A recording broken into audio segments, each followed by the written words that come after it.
Auntie Claus by Elise Primavera. This is another one of my favorite Christmas stories. Very fantastical. Lots of great pictures.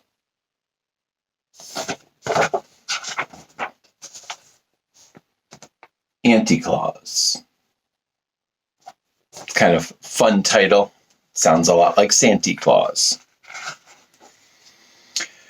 The Kringle family lived high atop the luxurious Bing Cherry Hotel in New York City. They loved Christmas. They kept a Christmas tree up all year round. Mr. Kringle was president of the renowned Jingle Bell Bell Company. Mrs. Kringle owned the fabulous Mistletoe to Nail Salon over 56th and 5th.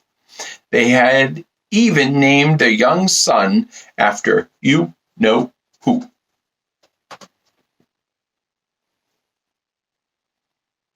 If you don't know who, ask yourself who else has the last name Kringle. Sophie and her little brother had everything. But if you asked, was it enough? No, they would say.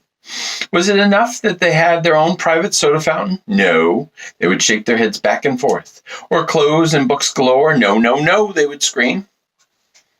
It had been suggested by their great aunt, Auntie Claus, that maybe Sophie and her little brother were given too many presents. You can never have too many presents, sniffed Sophie. That's my motto.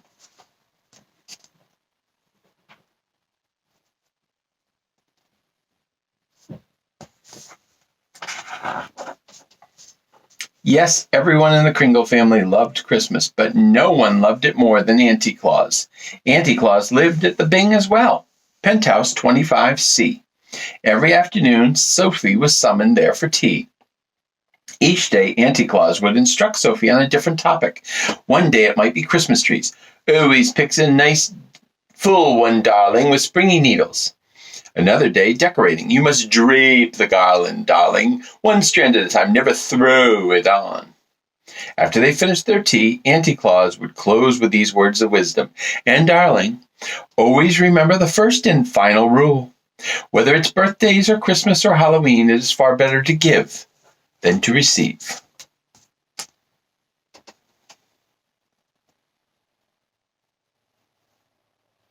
When you look at this picture, there's some kind of magical stuff happening there. Sophie wondered about her great aunt a lot. She was so mysterious. Sophie thought, and this was true. There were many strange goings on in the penthouse 25C. Most people considered Auntie Claus just another eccentric New Yorker. But Sophie knew that there was more to her than met the eye. For instance, what was the diamond key that always hung from her silver ribbon around her neck? Just a bit of costume jewelry, darling, a great aunt would say, and then quickly change the subject. Why did Auntie Claus leave every year right after Halloween and not return until after Valentine's Day? Just a business trip, darling, and she'd change the subject again. Where does she go? Sophie wanted to know. Once again, it was Halloween, and Auntie Claus announced, in a week, I'm off on my business trip. What kind of business are you in anyway? Asked Sophie. That, darling, is something for me to know and for you to find out, Auntie Claus said with a twinkle in her eye. That was exactly what Sophie intended to do. This year I have a plan. I'll stow away. Sophie had made her mind up.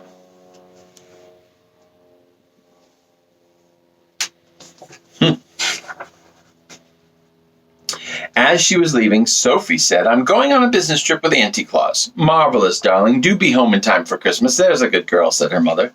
Do take your mittens, said her father. I'm going too, said her little brother. Oh, no, you're not, said Sophie. Can if I want, he said. Cannot, she said. Can too, he cried. Cannot, she yelled. Wah! Sophie could hear the ear-splitting scream start to fade as she ran out the door.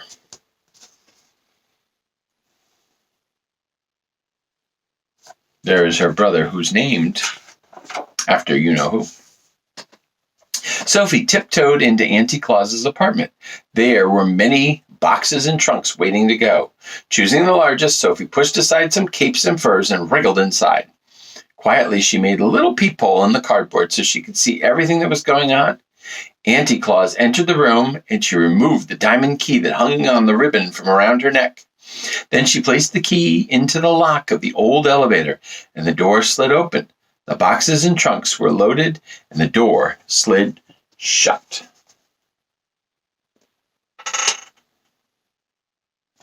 Whether she wanted to go or not, she's on her way. And I love this. The book changes direction. Look what that elevator's doing. Shooting right up through the sky. Vroom! The elevator shot up in the air and out into space. They were going up, up, up. Minutes and an hour passed, and then they were still going up. Sophie could feel it getting colder and colder. From her peephole, she could see the stars zipping by. Or was that snow? We can't possibly be in New York any longer, she thought.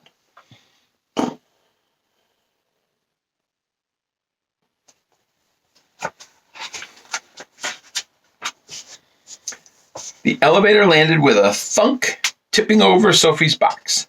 She could no longer see, and she thought she heard cheers.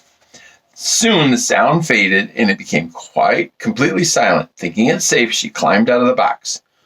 "Where am I?" asked Sophie. Where do you think she is?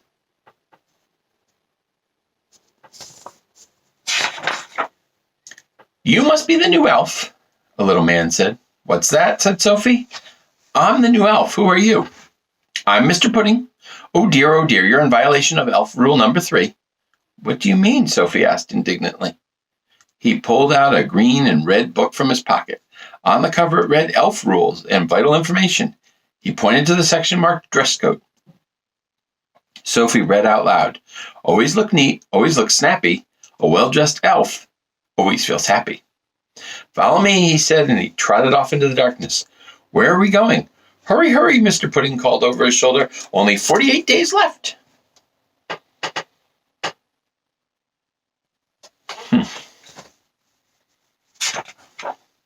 Mr. Pudding put Sophie right to work in the mailroom. It seemed as good a place as any to begin her search. Where was Auntie Claus? And what was she doing here? For days, Sophie lived among the elves, and she did her best to blend in. She slept on a cot in the elf dormitory, she ate her meals in the cafeteria, and no one suspected. Every day, Mr. Pudding appeared. "Hello, Elf Sophie, settling in?" "The uniform is itchy and the hours are long," said Sophie. "This is hard work." Oh dear, said Mr. Pudding, and he pulled out his old green and red book from his pocket. "Elf rule number 2, Mr. Pudding recited. An elf's work is never done, but hard work never hurt anyone. Rules schmules," thought Sophie.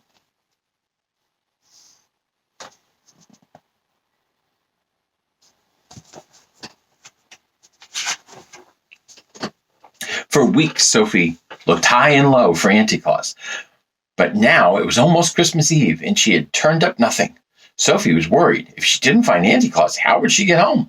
If she didn't get home, how will I get all my presents, she thought. And then Mr. Pudding appeared. "Hello, Elf Sophie. Good news, you have excelled in the mailroom, and you may proceed to package wrapping. After that, we'll all pitch in on sleigh packing." "I'm not going to package wrapping, and I'm not going to sleigh packing. I want to go home," Sophie yelled.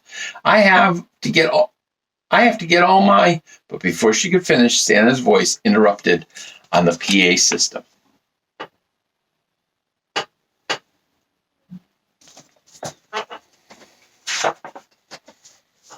Here the book changes directions again, too.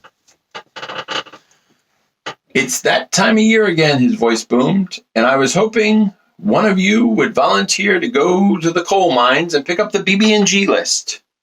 Sophie whispered to Mr. Pudding, "What's the BB&G list?" "The BB&G list," he shivered, "is short for bad boys and girls. Any boy or girl on that list goes without presents or worse for Christmas." Sophie swallowed hard. Uh-oh, she thought. Mr. Pudding continued, "Only the bravest elf would volunteer for such an awful job." Yes, a brave elf, thought Sophie, or else a girl who thinks she might be on that list. She raised her hand high. "I'll go." Oh dear, Mr. Pudding said. As Sophie made her way toward the coal mine, she could hear the chanting of the BB&G elves. "Spoiled brats and crybabies, wine babies, and all the ones who don't believe. Here's some coal, here's some gunk to fill the stocking that smells like skunk." Sophie went down, down, down, where it became darker and darker. So here is her going down into the coal mines with the BB&G elves. Finally, she reached the very bottom, and there was the list. Sophie looked for her name, but it wasn't there. But what she saw on the list, it was, my own brat of a little brother. Chris is on the bad boys and girls list. Well, she thought, once she'd gotten past the shock of it, it kind of did have a point. But then she pictured the two of them on Christmas morning. There would be lots of presents for her and nothing for her little brother. On his favorite day of the year, Chris would find only a stinky stocking full of coal and gunk. He would be so disappointed. He would be so sad, said Sophie. She quickly erased her name. But now there was a large telltale gap. There was only one thing to do. Sophie took a deep breath and wrote her own name in instead. The ink wasn't even dry on the page when some kind of really strong magic happened. Right before her eyes, the list, the BB&G elves, the coal mines vanished, and Sophie was whirling around, hurling through the air in a blur of Christmas red and green. Was she up? Was she down? And on this page, I like it. If they animated this story, that's what it would look like, right?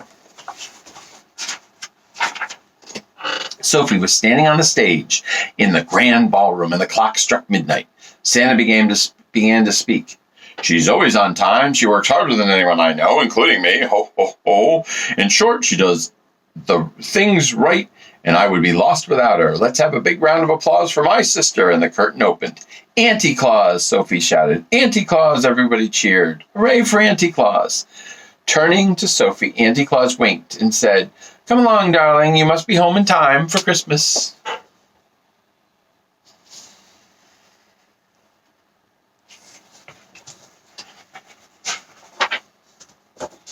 Sophie was about to climb up on the sleigh when Mr. Pudding appeared. He was waving the green and red book in the air. Oh dear, oh dear, oh dear.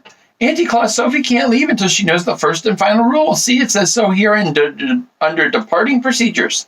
The reindeer stomped restlessly, and they shook their heads as if to say, Let's go, let's go. Sophie knows the first and final rule, Mr. Pudding, said Auntie Claus. I do, said Sophie. Yes, you do. Now hop on the sleigh. There's a good girl.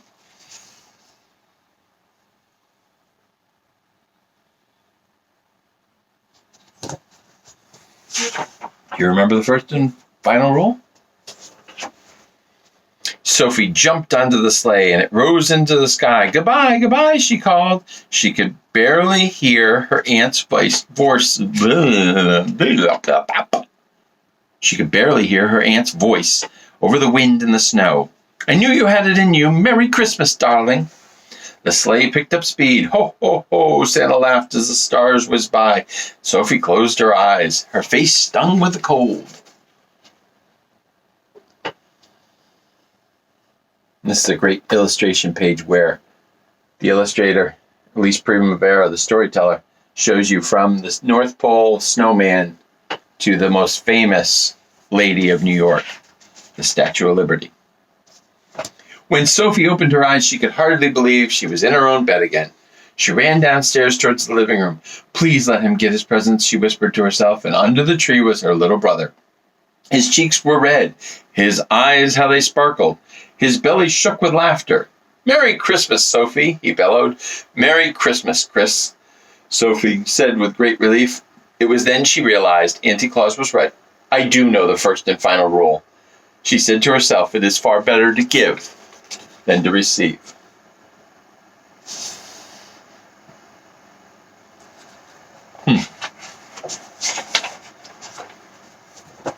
There is something here for you, her mother and father said proudly. They handed Sophie a tiny box with a card. Inside was a diamond key hanging from a red ribbon. It's from Auntie Claus, Sophie said. Where is Auntie Claus anyway, said Chris. On a business trip, darling, said Sophie. She smiled mysteriously. Suddenly, a thought occurred to Chris. She's never here on Christmas. What kind of business is she in anyway? That is something for me to know and for you to find out, Sophie said to her little butterball of a brother, and someday he would. But that is another story.